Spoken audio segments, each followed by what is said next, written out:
Hare Krishna.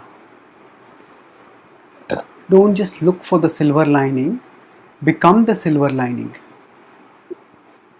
When the sky becomes very dark and threatening and the whole atmosphere becomes dreary because there are clouds which shroud everything in darkness, and there's storm and there are rains, at that time we look for a silver lining in the sky.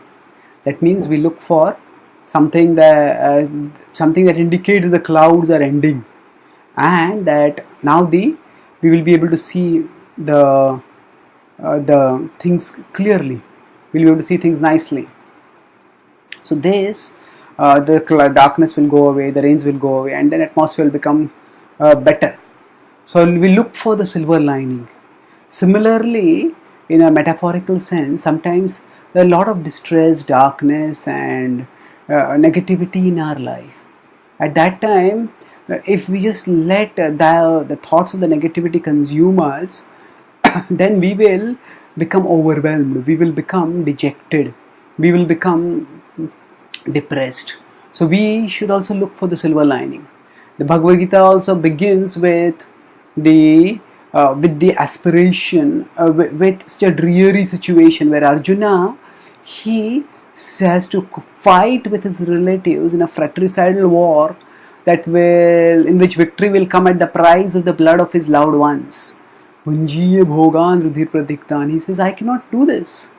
And thus when this happens, he decides that I cannot fight, so what should I do?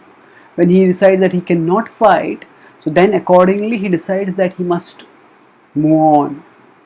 So he turns towards, at the start of the Bhagavad-gita, he just gives up his bow and says, I can't fight.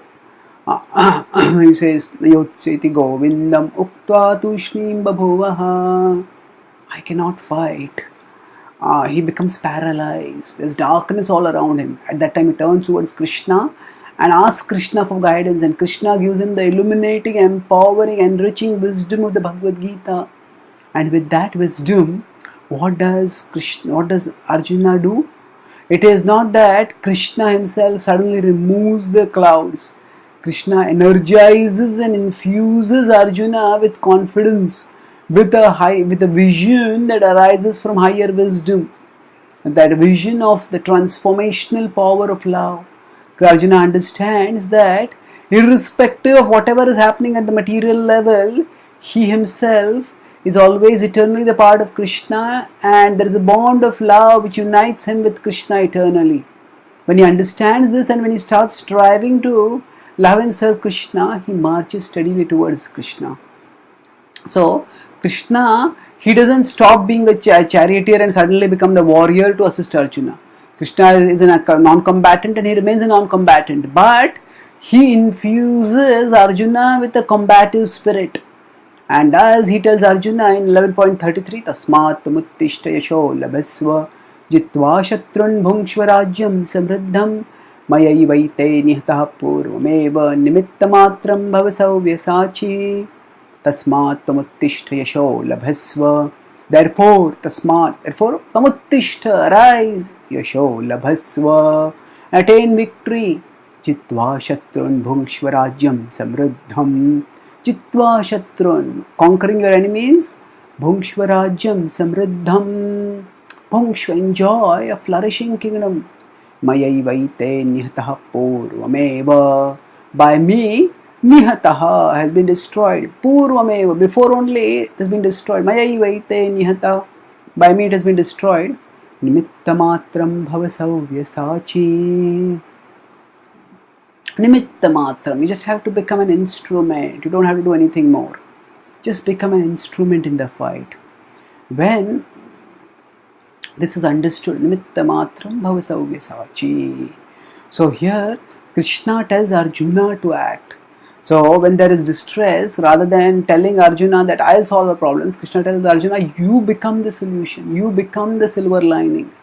So all the problems in this world ultimately come from self-centeredness, from acting not out of love but acting out of selfishness. And the Bhagavad-gita infuses us with a vision of undying endless love. where we act with the intention of loving and serving Krishna and loving and serving all living beings in relationship with Krishna. And when we act in this mood, we move onward steadily, and we bring the light of love in our life, and we light the lives of others. At the end of the Bhagavad-gita, Arjuna himself becomes energized. He becomes the silver lining, and he tells Krishna, I will do your will. Karishye vachanam tava. And when we, rather than waiting pessimistically or hopelessly for some silver lining which may or may not come in future, when we recognize that we have the capacity to change things by Krishna's grace, keeping our vision fixed on the spiritual level of reality, by acting as instrument in Krishna's service, we can become the silver lining, and we can help in dissipating the clouds of darkness and infusing in our hearts and in our world the light of immortal love, light of love for Krishna, and thereby become harbingers of happiness. Thank you. Hare Krishna.